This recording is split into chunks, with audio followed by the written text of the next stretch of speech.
Continuando a nossa aula sobre modelos atômicos, vamos falar sobre o experimento que Rutherford realizou. Rutherford já conhecia uma partícula chamada de polônio e ele sabia que o polônio emitia aí partículas alfa, que são partículas de carga positiva.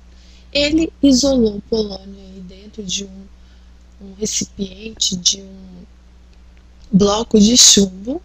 Então, aqui nós temos o chumbo e ele centralizou aqui, ó, o feixe de raios alfa, de partículas alfa, através também de uma placa de chumbo. Esse feixe de partículas alfas incidia aí sobre uma placa de ouro. E logo aqui em torno, né, dessa placa de ouro tinha aqui um filme, tipo um filme fotográfico, tá? Por quê que ele utilizou? Porque quando os filmes são marcados aí com feixes, quando eles incidem feixes de luz, partículas carregadas sobre esse filme, ele fica marcado. Então seria fácil visualizar aí o que aconteceria com esse feixe de partículas alfa. E ele observou o seguinte: a maior parte do feixe atravessava a placa de ouro como se nada estivesse na frente. Atravessava aí, ó, como se a placa de ouro não existisse.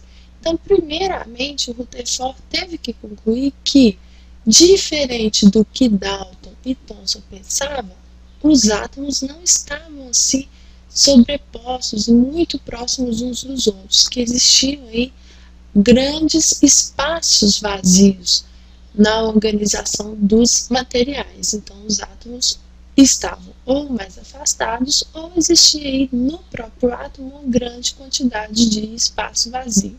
E ele observou também que algumas partículas sofriam poucos desvios, pequenos desvios, e algumas até mesmo voltavam, incidiam sobre a placa de ouro e voltavam aí no percurso, né, de onde elas vieram. Então, o que ele concluiu? Se as partículas são positivas, existe aqui na placa de ouro uma concentração de partículas positivas que provoca aí esses grandes desvios.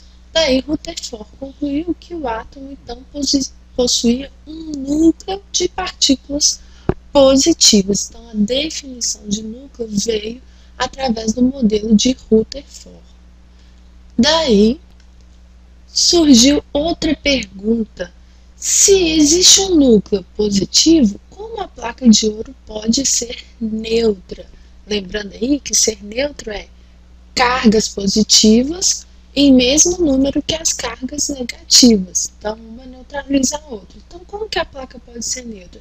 Daí ele concluiu que existia um núcleo positivo que em torno desse núcleo, girando aí, em volta, em torno do núcleo, haviam partículas negativas chamadas de elétrons, e que esses elétrons eles ficavam girando em órbitas circulares e formavam uma região em torno do núcleo chamada de eletrosfera.